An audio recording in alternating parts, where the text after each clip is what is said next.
அகிலமெங்கும் உள்ள தமிழ் நேயர்கள் அனைவருக்கும் பரம்பரை ஜோதிடர் உங்கள் மனோ பாலாஜியின் அன்பான வணக்கம்.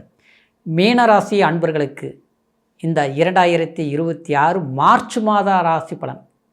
இந்த மாதத்தில் நவ கிரகங்களின் பெயர்ச்சிகளால் உங்களுடைய ராசிக்கு எப்பேற்பட்ட ஒரு அற்புதமான பலன்கள் ஏற்பட போகுது அப்படிங்கிறத பற்றி தாங்க இந்த பதிவில் இப்போ நம்ம பார்க்க போகிறோமுங்க. ஃபஸ்ட் டைம் பார்க்குறவங்களா இருந்தீங்கன்னா சப்ஸ்கிரைப் பண்ணி பெல் பட்டன் அழுத்தி ஆல் ஆப்ஷன் கொடுங்க. மீனம் குரு ஆதிக்கம் பெற்ற ராசி, கோடை வள்ளல் அப்படின்னு சொல்லக்கூடிய அளவுக்கு மற்றவங்களுக்கு உதவி செய்கிறதுலையே ரொம்ப முக்கியத்துவம் கொடுக்கக்கூடியவங்க.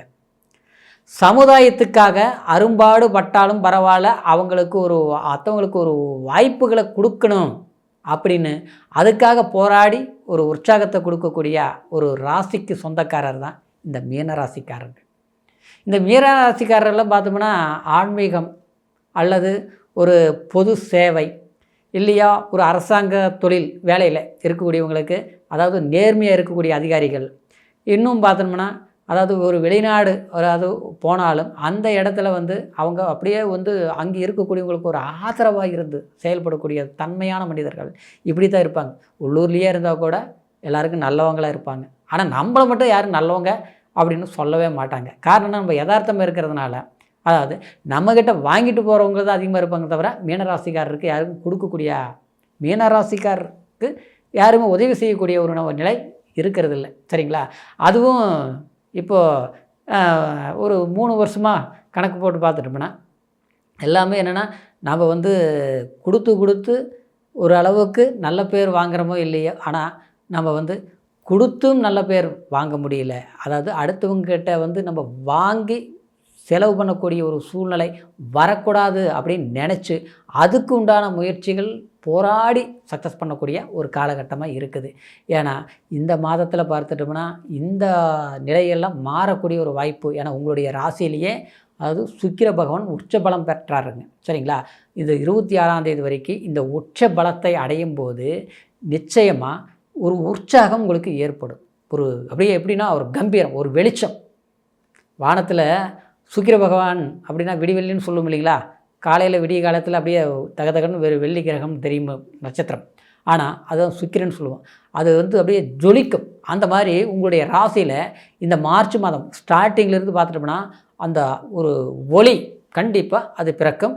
அந்த சுக்கிரன் தாங்க ஒருத்தர் அப்படியே ஒரு அழகப்படுத்துறது, உற்சாகப்படுத்துறது, அதுதான் கலஸ்திரக்காரகன்னு சொல்லுவோம். வாழ்க்கை சார்ந்த விஷயம். சரிங்களா? திருமணமே ஆகாமல் இருக்கிறவங்களுக்கு திருமண பந்தத்தை இல்லாமல் ஏற்படுத்தி கொடுக்கும். அது இந்த மார்ச் மாதம். எங்கெங்கேயோ பொண்ணு பார்த்தோம், பக்கத்துலேயே ஒரு பொண்ணு இருந்தது, எங்கெங்கேயோ மாப்பிள்ளை பார்த்தா அருமையான படித்த மாப்பிள்ளை கிடச்சிருச்சு, இப்படியெல்லாம் அமையும்.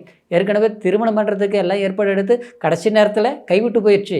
அந்த மாதிரி சூழ்நிலையெல்லாம் மாறி நமக்கு அதுக்குண்டான ஒரு அற்புதமான பலன் கொடுக்கக்கூடிய கலஸ்திரஸ்தானம் பலம் உண்டாக்கும். ஏன்னா சுக்கிரன் உச்சம் பெற்று 7ஆம் இடத்தை பார்க்குது. அந்த 7ஆம் பார்வை சரிங்களா அந்த ஸ்தானத்தை வெளிச்சமாக்கும். இன்னொன்று பார்த்தோம்னா குரு 4ஆம் இடத்துல இருந்து குரு பலம் இருக்குது, அதாவது 12ஆம் இடத்தை பார்க்குது. அந்த இடத்துல ராகு அலைச்சல் கொடுத்தது. அலைஞ்சு திரிஞ்சு எத்தனையோ கஷ்டப்பட்டு இது வரைக்கும் போராடி சக்ஸஸ் பண்ண முடியல, நடத்தி காட்ட முடியல. வாய்ப்புகள் எல்லாமே இருந்தது ரைட்டு, ஓகே. ஆனால் அந்த வாய்ப்புகள் அடுத்தவங்களுக்கு நம்ம எல்லாம் பண்ணி கொடுத்தோம். ஆனால் நம்ம குடும்பத்துக்கு ஒன்று பண்ணணும்னு நினைக்கிற போது பண்ண முடியுமா? தனக்குன்னு ஒன்று பண்ணிக்கணும்னு நினைக்கிற போது முடிய மாட்டேங்குது. இன்னும் சொல்ல போனோம்னா பணங்காசு கொஞ்சம் நெருக்கடிகள் இருக்கும். நெருக்கடிகள்ங்கிறது எப்படின்னா, ஒன்று நம்ம அடுத்தவங்களுக்கு கொடுத்து ஏமாந்துருக்கலாம், அல்லது வேலையிலேயே டல்லாகி பிரச்சனை கொடுத்து வேலையோடைய மந்த நிலை கொடுத்துருக்கலாம். இந்த மாதிரி இருக்கும். வேலை மாற்றங்கள் கூட உண்டாகிருக்கும். இருந்த வேலை போயிடுச்சு, புது வேலையை தேடிட்டு இருக்கிறோம். அது இன்றைக்கி நாளைக்கு என்ன பண்ணி இது அப்படியே ஓடிட்டே இருக்குது. எப்போ தான் ஒரு வேலை அமையும் தொலைவிட்டு இருக்கிறோம் பார்த்தீங்களா? பரவாயில்லப்பா, அருமையாக ஒரு வேலை கிடச்சிருச்சு அப்படிங்கிற சந்தோஷம் நிச்சயமாக உங்களுக்கு கிடைக்கக்கூடிய ஒரு வாய்ப்புகள் உண்டாக்கும். அப்புறம் இந்த சூரியன் 15ஆம் தேதி பார்த்தோம்னா இந்த மார்ச்சில் உங்கள் ஜென்மத்துக்கு வந்துடுவார். ஆமாங்க, ஜென்மத்துக்கு வரும்போது சூரியன் அரசாங்கம் சம்மந்தப்பட்ட ரீதியில் ஒரு கம்பீரமான ஒரு வாய்ப்புகள் உண்டாகும். அதாவது ஒரு டெண்டர் எடுத்து வேலை செஞ்சிட்ருக்கிறவங்களுக்கு, சொந்த பிஸ்னஸ் பண்ணிகிட்டு இருக்கிறவங்களுக்கு அற்புதமாக இருக்கும். அரசாங்கத்துறையில் ஒரு டீச்சர்ஸாக இருக்கிறவங்களுக்கு ஒரு டிரான்ஸ்ஃபர் எதிர்பார்க்குறது, ஒரு பதவி உயர்வுகள் எதிர்பார்க்குறது, அந்த மாதிரி வாய்ப்புகள் எல்லாமே கண்டிப்பாக கைகூடி வரக்கூடிய ஒரு சாதகமான காலகட்டமாக இந்த மார்ச் மாதம் அமைய போகுதுங்க. அப்புறம் எல்லாத்தை விட ஜென்ம ரீதியில் ஆரோக்கியத்தில் கொஞ்சம் கவனமாக எடுத்துக்கணும். வண்டி வாகனங்கள் வாங்கிறதுல வாங்கக்கூடிய யோகங்கள் வரும். அது கொஞ்சம் தெளிவாக பார்க்கணும். பழசு வாங்கக்கூடாது. புதிய வண்டி வாங்கிறது தப்பு கிடையாது. பழசு வாங்கும்போது அது ஏமாற்றங்களை சந்திச்சிருவோம். சரிங்களா? ஏன்னா ஜென்ம சனி நடந்துட்டு இருக்குது இல்லையா? ஆரோக்கியத்தில் கொஞ்சம் கவனம் எடுத்துக்கணும். ஆரோக்கியங்கிறது அதாவது கொஞ்சம் வேலைக்கு சாப்பிட்றது, கொஞ்சம் ரெஸ்ட் எடுக்கிறது, அலைச்சல் பண்ணிக்கிறது, வண்டி வாகனத்தில் போக்குவரத்தில் கொஞ்சம் ஸ்பீடாக போகணும்னு அவசரப்பட்டு வேகமாக போகிறது, இது எல்லாமே இருக்கவே கூடாது. சரிங்களா?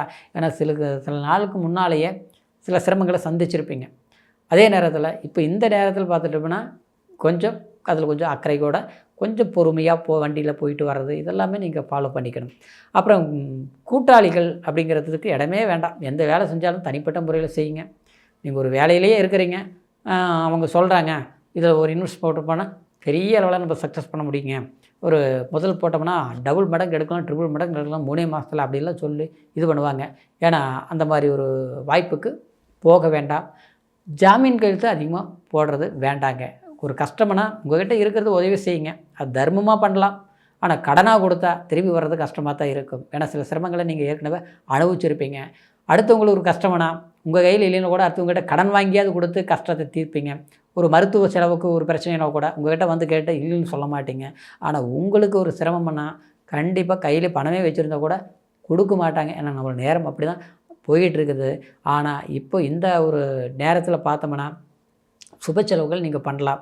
ஒரு வீடு கட்டுறது, இடம் வாங்கிறது, அதே மாதிரி இருக்கக்கூடிய இடத்த ஒன்று விரயம் பண்ணுறது, விற்றுட்டு புதுசாக ஒன்று பண்ணலாம் அப்படின்னு பண்ணுறது. பூர்வீக சொத்து இருக்குது, இது நமக்கு இருந்தால் தப்பு சும்மா தானே கிடக்குது, அதுக்கு இது பண்ணிவிட்டு நம்ம வசதிக்கு தகுந்த மாதிரி பக்கத்தில் ஏதோ வாங்கலாமா அப்படின்னு முயற்சி எடுத்துருப்பீங்க. ஆரம்பத்தில் 10 ரூபா போகிற பொருள் 5 ரூபாய்க்கு கேட்டிருப்பாங்க. பண்ணவே முடிய மாட்டேங்குது. நாம் போய் ஒன்று கேட்டோம்னா அது எக்கச்சக்கமாக சொல்கிறாங்க. இது கொடுத்தா தானே அது வாங்க முடியும், இது ஆகாதனால அது அப்படியே இருக்குது, புதுசாக எதுவும் பண்ண முடியலையே அப்படிங்கிற ஒரு வருத்தங்களோட சில காலத்தை ஓட்டிகிட்டு இருந்திருப்பீங்க. ஆனால் இந்த காலகட்டத்தில் ஆச்சுங்களா, விரயம் பண்ணாலும் சரி ஒரு நல்ல ஒரு ரேட்டுக்கு பண்ணுவீங்க. உங்களுக்கு பிடிச்ச ஒரு மதிப்புக்கு தகுந்த மாதிரி பண்ண முடியும். அதே மாதிரி ஏதாவது ஒன்று ஆதாயத்தமாக ஒரு வீடு வாங்குறது, இடம் வாங்குறதுனாலும் பிடிச்ச மாதிரி, அதாவது ஒரு நமக்கு ஒரு எண்ணம் பிடிக்கும் இல்லைங்களா, இந்த இடத்துல வாங்கினா பரவாயில்ல, இந்த ரேட்டுக்கு வாங்கினா பரவாயில்ல அப்படிங்கிறது மற்றவங்க பரவாயில்ல இவர் பண்ணின விஷயம் ரொம்ப சிறப்பாக அருமையாக பண்ணியிருக்கிறாரு, நல்ல ஒரு பொருத்தமான ஒரு வாய்ப்பை திறமைப்பட செஞ்சுருக்கிறாருன்ட்டு மற்றவங்க ஒரு பாராட்டு சொல்லக்கூடிய அளவுக்கு சில விஷயங்கள் உங்களுக்கு சாதகமாக, அதாவது அசையாத சொத்துக்கள் ரீதியில் நீங்கள் இறங்கும்போது அது ஒரு சாதகமாக முடியக்கூடிய ஒரு வாய்ப்பு இந்த மார்ச் மாதத்தில் இருக்குதுங்க. இந்த மாதத்தில் பொறுத்த வரைக்கும் நீங்கள் எல்லா இறைவன் வழிபாடு, தெய்வாம்சம் சம்மந்தப்பட்ட ரீதியிலையும் அனுக்கிரகங்கள் கிடைக்கக்கூடிய ஒரு மாதமாக இருக்கிறதுனால, அதாவது அம்மன் வழிபாடு சரிங்களா, பெண் கடவுளுடைய கோயில்களுக்கு போய் பிரார்த்தனைகள் பண்ணுறது சிறப்பாக இருக்கும்.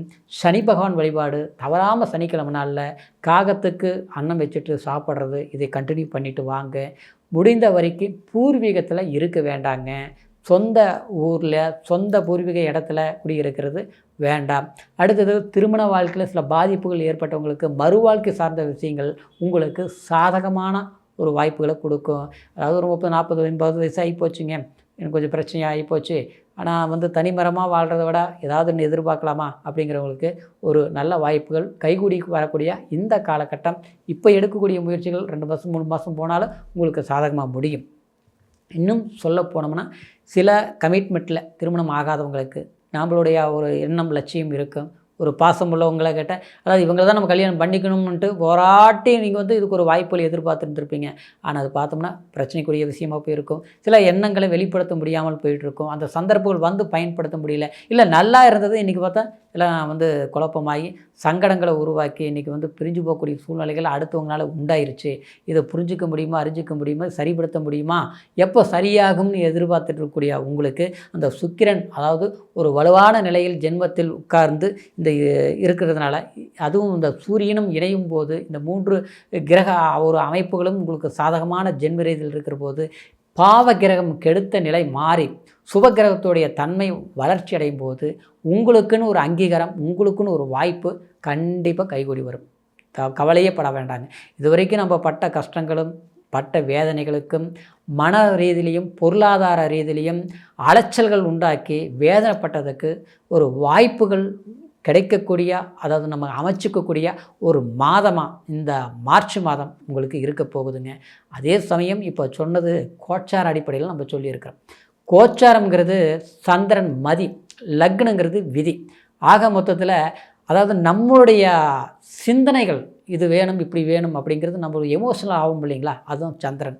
ஆனால் எது நமக்கு அது ஒரு திறமைப்பட செயல்படுறோம் இல்லைங்களா, அதுதான் லக்னம். அப்போது பிறப்பு ஜனன ஜாதகத்தில் தாங்க லக்னம் என்ன தசாபுத்தி நடக்குது, எந்த கோள் சாரங்கள் வாங்கியிருக்குது, சரிங்களா. ஒரு கிரகம் 9 குரு திட்ட யோகமாக அப்படின்னா அது 9 குரு சாரநாதன் யாருன்னு பார்க்கணும். அது அந்த குரு யாருடைய பலத்தில் இருக்குது அப்படின்னு பார்க்கணும். அதனால் ஒரு தசா புத்தி பலமாக இருந்ததுன்னா எவ்வளவு ஒரு கடுமையான சோதனையான ஒரு சூழ்நிலையாக இருந்தால் கூட அது மீண்டு வந்துடலாம், சரிங்களா. அதே ஒரு பலவீனமான திசை நடக்கும்போது நம்ம நல்லா இருப்போம், திடீர்னு பார்த்தோன்னா ஒரு சர்க்கிள் சந்திச்சிருவோம், சரிங்களா. அது எப்படின்னா சம்மந்தம் இல்லாமல் குடும்பத்துக்குள்ளேயே நல்லா இருந்திருப்போம், திடீர்னு பார்த்தோம்னா ஒருத்தருக்கு பிடிக்கல. எல்லாமே நமக்கு ஊருக்கெல்லாம் உபதேசம் பண்ணியிருப்போம், நம்ம ஊருக்காகவே பாடுபட்டிருப்போம், சமுதாயத்துக்காக நம்மளை எத்தனையோ இழந்து கூட நல்லா கவனிச்சிருப்போம். ஆனால் கடைசிட்டு பார்த்து அவங்களே நம்மளை ஒரு புரிஞ்சிக்காமல் நம்மளை ஒதுக்கி வச்சுருப்பாங்க, சரிங்களா. இப்படி சில கடுமையான சில போராட்டங்கள் சந்திக்கிறது என்ன தசா புத்தி தான் அதுக்கு முழுமையான காரணம், சரிங்களா. அது ஜாதகத்தில் தான் தெரியுங்க.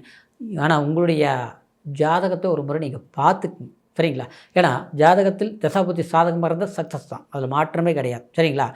அப்படிங்கிறதுனால உங்களுடைய ஜாதகத்தை நம்மக்கிட்ட பார்க்கணும்னு நீங்கள் நினச்சிங்கன்னா, உங்களுக்கு பிடிச்சிருந்தால் கீழே இருக்கிற நம்பருக்கு ஃபோன் பண்ணி உங்களுடைய date of birth, time, place மூணையும் தெரியப்படுத்தி உங்களுடைய ஜாதகத்தோடைய முழுமையான பலன்களை தெரிஞ்சுக்கிட்டு புதிய முயற்சிகள் எடுக்கும்போது கண்டிப்பாக அது அற்புதமான வளர்ச்சியாக தான் இருக்கும், சரிங்களா. மீண்டும் அடுத்த பதிவில் சந்திக்கும் வரைக்கும் நன்றி, வணக்கம்.